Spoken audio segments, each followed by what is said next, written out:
Hi, I'm Kim. You're watching Kim Wilson TV. My channel is dedicated to helping victims of narcissistic abuse get free and stay free.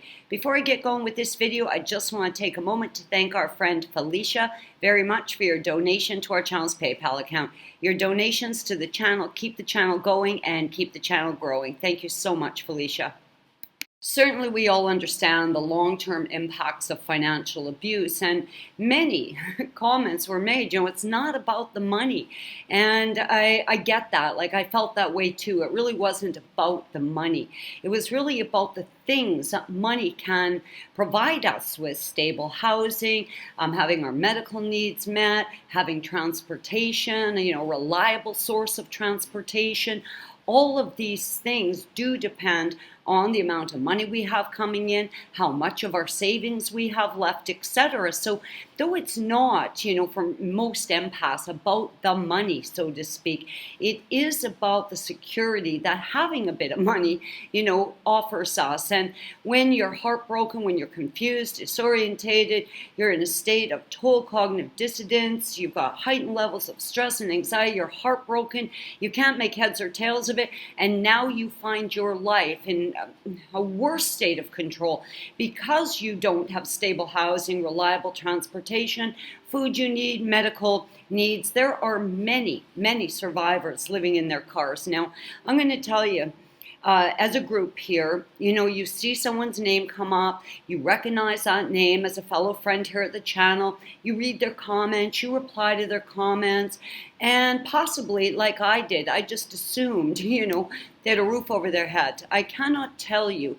how many friends here at the channel live in their cars. I'm going to say 100 or 200 even. I mean loads and loads. And this really kind of triggered something in me. Really a heightened level of anger, a real frustration after everything we go through in the relationships, after everything that we go through to get free of that relationship, for someone to now end up living in their car, homeless, basically. This to me is too fucking much. Something's got to give here.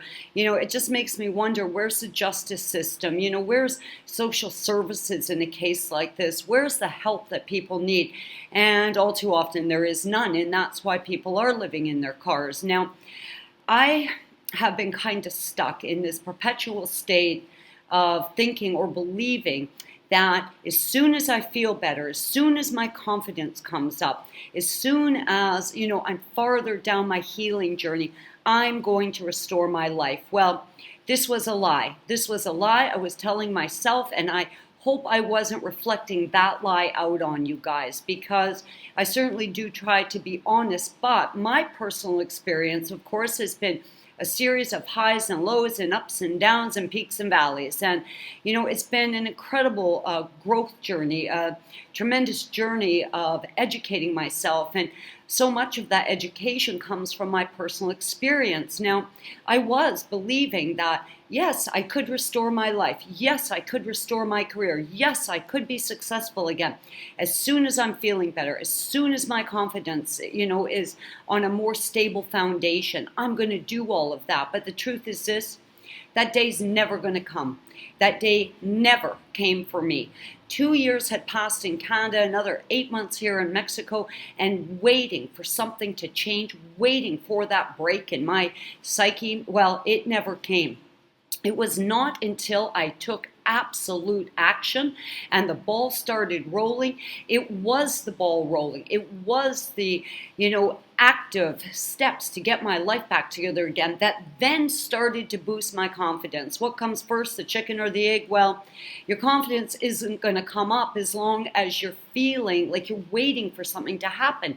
Well, you're waiting for a break. I mean, it's just not coming up. In fact, I was finding the opposite happening for me. I would hit, lows of depression, feeling bad about myself, feeling inadequate, feeling incompetent, wishing I could do more than I was able to do, wishing I could provide myself and my family with more, but I was doing it in reverse, and I feel a bit embarrassed to say that because, sometimes I really feel like I've got a handle on things, and then I hit a wall, and I've got to say, no, I'm going the wrong way. I did believe that as I progressed with healing. As I healed, my confidence would come back. I would feel more secure about putting my ideas out there in the world. And then I would be able to become successful again. Well, no, it doesn't work that way. There's no waiting for anything. We have to take absolute action. It was taking the action when I was feeling very insecure, when I was way outside of my comfort zone, when I was really feeling threatened by, my ability to create something or make something or restore my career, that I took that chance. And it was the outcome of taking that chance that is now boosting my confidence, which has really just started to snowball for me. But this is the thing. Getting my career back going now is much more promising as far as a long-term financial outcome goes. And if you're still stuck with the narc, you need money. If you're planning an exit strategy, you need money. If you just got out of the relationship with the narc, chances are you need money. For many, many victims and survivors, you've been out for a long time and you've never been able to get your stride back. So you too probably need money. So I started thinking, okay, now, I'm not trying to blow smoke up my own ass or imply that I can design anything better than anyone else. But as far as I go, I had, over the years, truly honed my skill to a point of personal perfection where I really understood the type of marketing and branding that my particular product lines needed. I kind of understand, where my design elements lay, where my passions are, what sort of things inspire me. So over the years, I had felt like I was at the top of my game as far as developing product lines, designing, and this sort of thing. Now, it's almost like everything just broke open for me. I started to get back to work. Everything started to snowball. My confidence level is certainly up in regards to creating jewelry, sewing and designing product lines, and all that's going good. And I really see where there could be a very bright financial future as long as I just stay on this path. So I thought, okay, what can you guys do? What could you do now if you needed to quietly, in a very stealth sort of way, start to collect some money, start to get the ball rolling, take some baby steps to generate extra revenue, whether that's to help, provide yourself with a better lifestyle now that you're free, or you're still stuck with the narc and they're controlling your finances and you need to hoard a bit of money so you can make your escape. So what could you do? Okay, so I start thinking about this. Now, I would come up with ideas that you really needed to sort of be in a home for. Maybe you need electricity or water or any of these things. So I decided, screw all that. I'm going to the absolute worst case scenario. I am going to create product lines that you could actually make, you could actually sell if you were living in your fucking car. Because that, for us as a collective, is, that is beyond unacceptable. This is completely disgusting. And if you can do this living in your car, well, anyone can do it. So I started to think about ways people could generate extra income, help to feel a bit better about things, get a creative flow going, get you feeling like you're productive. And it is this feeling productive, this sense of accomplishment, of seeing yourself behaving in a way that is really productive, producing something. We need to get the ball rolling, okay? Sorry, I'm so excited because I really think I've got a couple of really fun product lines that you could actually make, start a small business for about $20, and you could actually make from your car. So if you could do it from your car, you can do it from anywhere. You could do it while sitting on the toilet. If you need to hide these products from the narc, everything would fit in a shoebox. So I just went to the worst case scenario. What kind of product could you create under really bad circumstances where you don't need water, electricity, any of that stuff? Everything fits really neatly and tidily into a very small container, and I think I got something. Now, I didn't want to invest a lot of time in coming up with what I thought would be a solution to a real financial burden that many people are in right now. I didn't want to come up with something and then exclude a bunch of people, because then you'd say, oh, damn, that looks like something I could do, except I live in my car. So I went to the worst case scenario, and I have devised a plan that could be done from a car. If you got anything better than that, well, you're in, right? But I had to include those people because those people desperately need help. They need ideas. They need resources. And yeah, so that's where I went with this. Okay, so now let's imagine you do live in your car. And for those of you who do, my heart breaks for you. I pray for you daily. But I think I've come up with something that might help you. Okay, so now, you're living in your car. If you're here at YouTube, you're leaving comments, this sort of thing, you've got a cell phone. That means you can communicate. You've got internet. You've got camera. So this tells me that you can, from your car, create an online shop, be it Etsy, Artfire, any number of the online platforms, Shopify. So that is a possibility for you, and I think that's a fairly good possibility. So that's a start.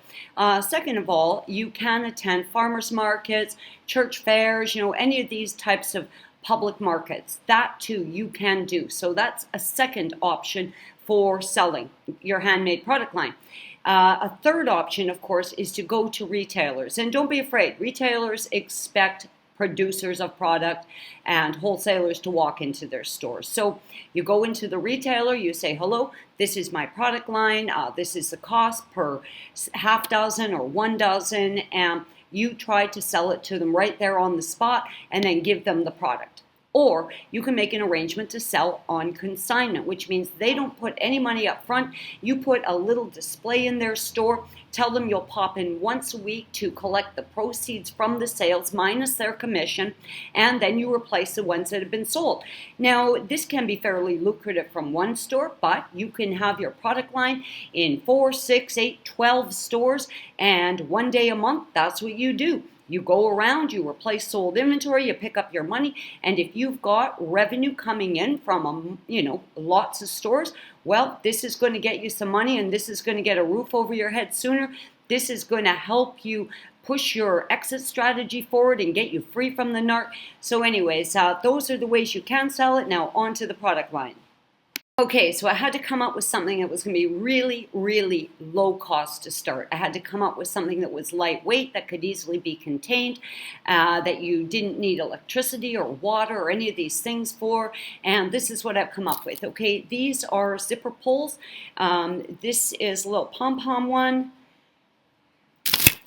I've got these bigger and fancier ones that I made to show you, and it's just got the big lobster claw on the end. There are some more beaded ones. And these can be hung from, pull chains for lights. Fancy, these would be really pretty hanging from a pull chain for a light.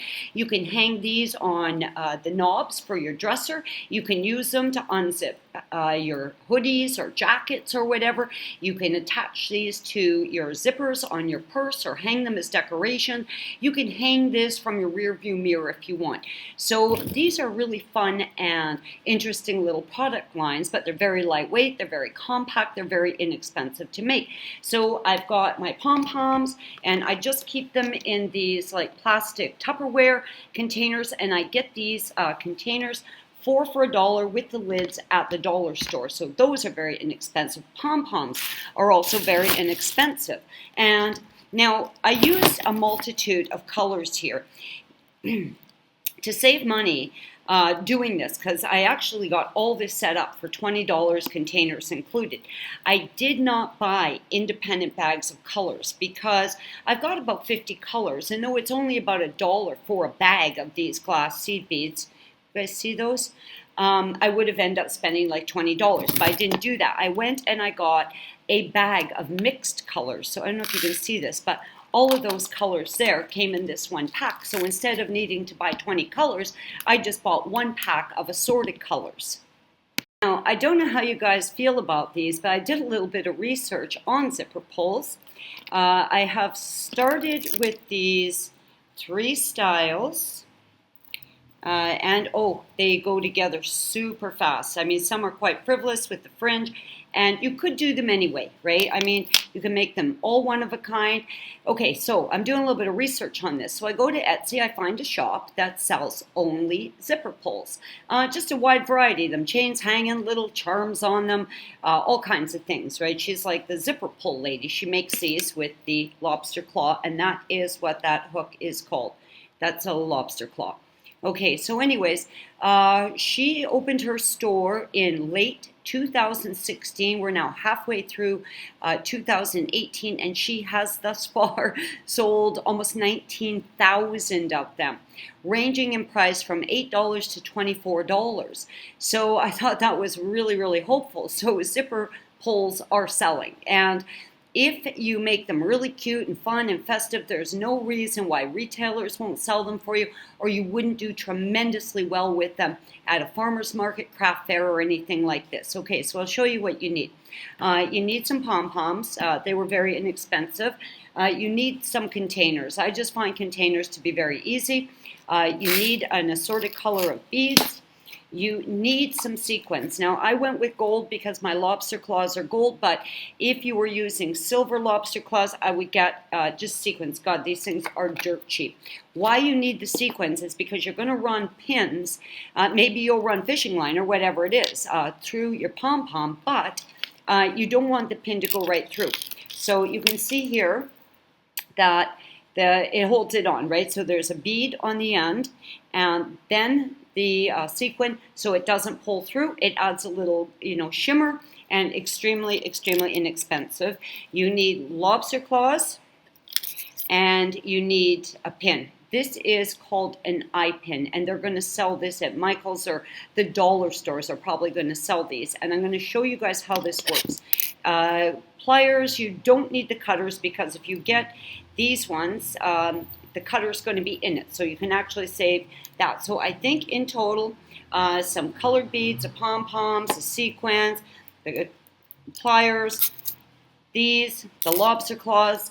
I think I invested $20 as part of this experiment I'm doing for you guys, hoping you like this idea.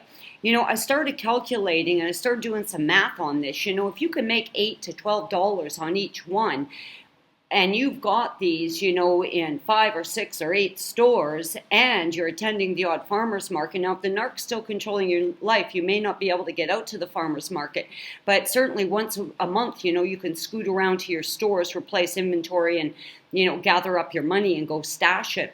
I don't see why you can't be able to make, I calculated between $100 and $200 a week, which would be between $400 and $800 extra a month.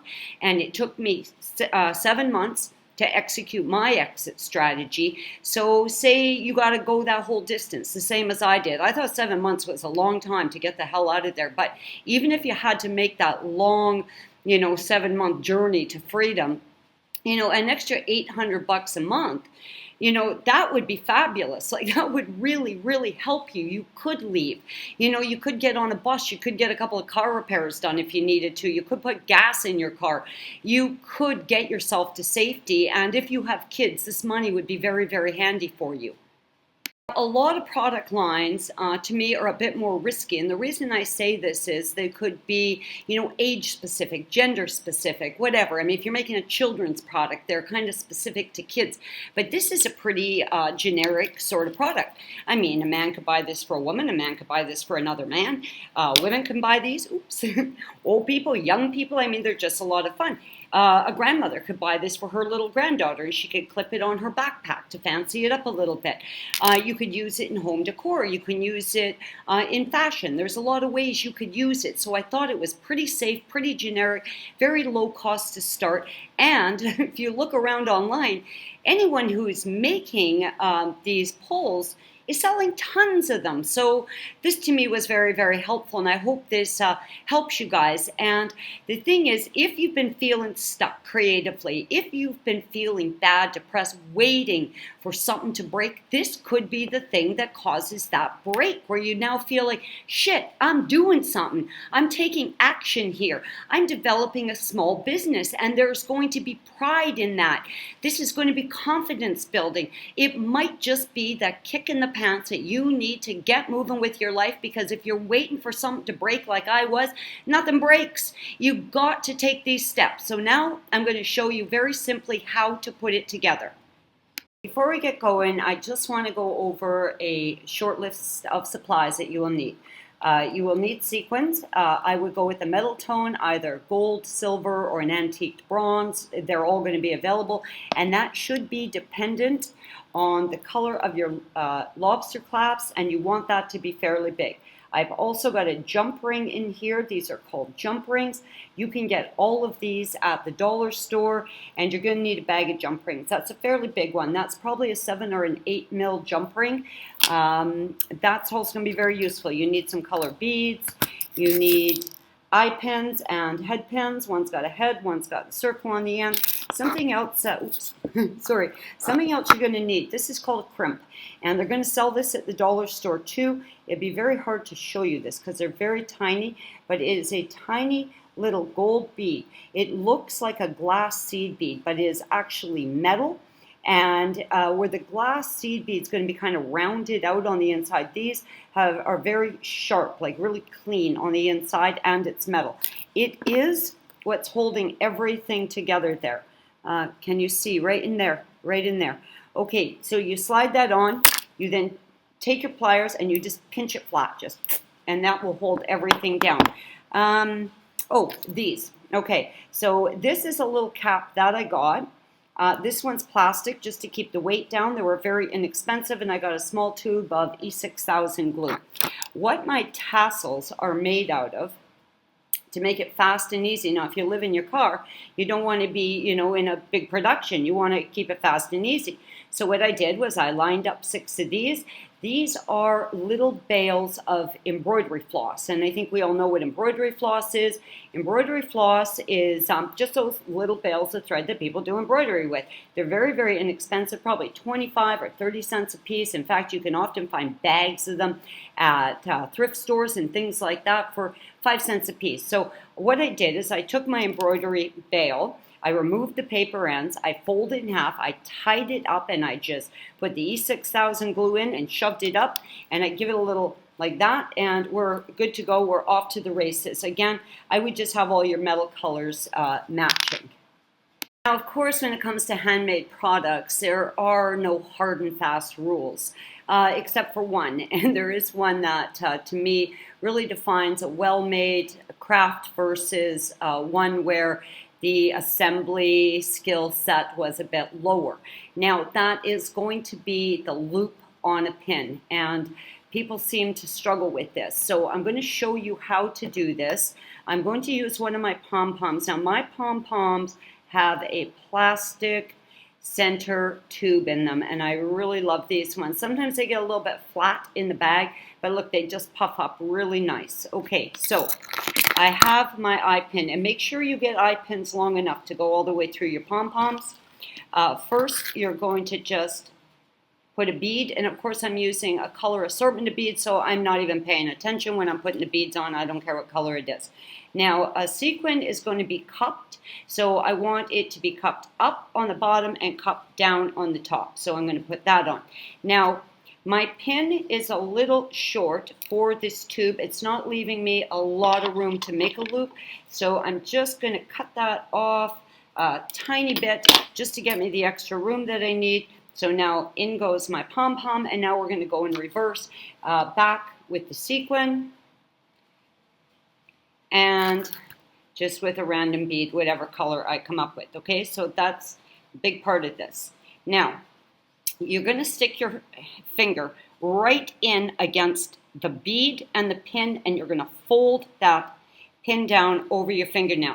Now, you know when I'm working, because I have a normal fingernail and I've got a bead fingernail, right? Like there's my normal smoothed off one and there's my all gibbled up bead nail. And that implies that Kim is making jewelry, because I always use that thumbnail to bend down my beads. Now, this is a little bit long to be making a loop, so I'm going to cut this off.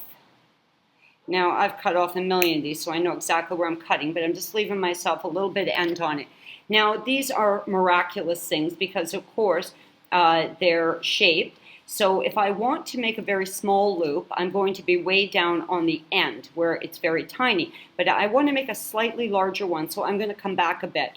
You just grab this on the end. I got my thumbnail in there again, right at the end, and you just start slowly bending it over and bending it over and rolling and bending and rolling and bending and rolling, and just keep loosening off and grabbing and loosening off and grabbing. Now, always, and I mean always, I will then take my flathead ones, I will adjust that, I will make sure my loop is perfect and my loop is close. And what you ultimately want is a perfectly round loop. If your loop's all gibbly, pull it back out and do it again. Just on the end, just grab it. Let me see if I can get another one here. Okay, so we'll just start again. So I'm going to grab it on the end. I'm just going to start to bend and twist and bend and twist and bend and twist and bend and twist and bend and twist. And if you have to use a couple of pins to just start coiling it up so you get the feel of that bending and twisting, and you'll get it. And everything will look really nice because, you know, at the end, if you notice, all of the loops are perfect. And that's how you want them to be, because that's going to make it look that you've made a nice product. Now, once you've got these made, and you can do a little tray of these in all different colors, and then you can start assembling them. Now, to put them together is very simple. You've just invested the time in making this very perfect little loop. So you don't want to start mangling your loop. You just want to take your loop. I use my thumbnail again. You just want to bend it up. You want to slip the other one on. You don't want to fuss with anything. You just want to bend it back down once again. Just finish it off nice and neat. These have got teeth, sort of grooves on the inside. I don't know if you can see those, but it does allow you to just adjust it a little bit. Always make sure your loops are nicely closed. Then if you want to do the tassel, you can attach it. So I don't see why, even if you live in your car, even if you are, you know, trying to establish your career again. Now, it's got to be real hard when living in a car. And this just is too fucking much for me. It really is. It's been those of you who live in your car that really inspired me to start looking at product lines. And this isn't the only one, guys. I'm really thinking about it. I'm really trying to find ways where you can actually start your own home-based business, even if your home right now temporarily is a car where you need very little space. You can just get one of those, you know, plastic milk boxes. I mean, whatever those plastic containers are. You see them on the side of the road everywhere. You get one of those, clean it up, have everything neat and tidy right in there. Your pliers, your pom-poms, your beads, everything neatly stored with lids on. These containers, I think they're 6 for $1 at the dollar store, and everything just fits neat and tidy. And I've got each color in a different container, but you could put, you know, all your colors in one container, and everything would fit neat and tidy in there, including your pliers. And what I use is, okay, like these super low-cost sandwich bags. They're not Ziplocs, they're just fold-on ones. So to keep them all clean, these come in a pack of 100 bags for $1, again, at the dollar store, and just keep them neat and tidy. You can go to the thrift store, get some little satchel, a little briefcase, something like that for very inexpensively. So when you go to see retailers, you'll look nice and professional. You can open up, you can have them all lined up there, and they can see you've taken the time to protect them and wrap them. And when you pull them out, they should look nice and impressive. Now, you could go as far as to gather a found object, something that you find, be it a piece of pipe, piece of wood, I don't know what the hell, it could be a number of things, and you could create a small display for these. If you were going to work a farmer's market, quite often the tables are already there. You don't have to have your own table. Don't worry about finding a fancy tablecloth. Back to the thrift store and get yourself a used king-size sheet. Make sure it's a color that's going to look nice with your stuff. Throw the sheet over it and you're off to the races. Guys, I really hope this video helps. I know for me, being in a state of financial distress, it was really, really holding me back. So the longer amount of time that I allowed pass, actually waiting for my confidence to come up, well, the opposite was happening to me. The longer I waited for my confidence to come up, the more I felt bad about, the more I felt incompetent, I felt incapable, and this was triggering a whole lot of stuff for me. I just did it. That's all. I just fucking did it. And you can do it too. And if this is of any use to you, please leave a comment below and I'll keep going with this because, you know, I'm a fairly resourceful woman, and now that my confidence is coming back, and of course I am making jewelry. I was really struggling at first to find supplies, but I'm finding great pendants. I got these great Bawa freshwater pearls from a man actually recently in a little village called PTL, and he sold them to me for very inexpensively. And yeah, I'm just going around. I'm finding these weird little off the beaten track kind of shops, and of course I don't have a lot of money, so I'm just kind of talking to them. And you know, one word I do know how to say in Spanish is discount, and that word is descuento. So you know, I've just been going in and telling them, hey, I'd love to buy this stuff, but I need a descuento, and people have definitely been helping me out with that. So I am getting, you know, quite a bit of jewelry made, and I hope you guys like these. But all of this can happen for you too. You can really, even if living in your car, start a home-based business. Now, I did, after I made the little polls to show you guys, and I did price all that out. I'm at about $20 pliers, and then I thought, okay, well, what else could I do? So I got a couple strings of glass beads.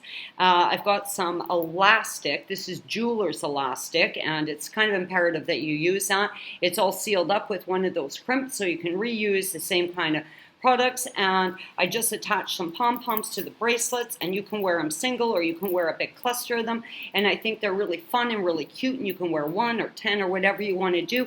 You could also sell these to retailers and sell these at farmers markets, and they're just fun and frivolous and so inexpensive to make. And honestly, from there, well, for me, it started with the cherry earrings, and look where it's going now, right? Guys, I love you lots, and you can overcome this. Now, for me, the biggest breakthrough when I really saw there's hope, like I can grab this bull by the horns, was once I took that first step. I stopped waiting for something to change. I stopped waiting to feel better. I started doing. I started taking action. Now, we got a saying here, of course, you can be a Mexican or you can be a Mexicant. I decided to be a Mexican. Seriously, who wants to be a Mexicant? I want to be a Mexican. I want you to be a Mexican. And guys, I love you lots. I'm doing it. You can do it. And even if you are living in your car today, I assure you it will give you a new sense of hopefulness, a new sense of pride, because you can start a small home-based business for around $20, even if your home is a car. Please, if you like this video, leave a comment below, leave a thumbs up. I got a million ideas for things you can do to start small home-based businesses very inexpensively. Even if the narc's controlling your money and you got to skim $20 off the grocery bill because they're controlling every dime, you could get this going with 20 bucks. I'm Kim. You're watching Kim Wilson TV. I love you guys lots, and I hope you're having a great narc-free day.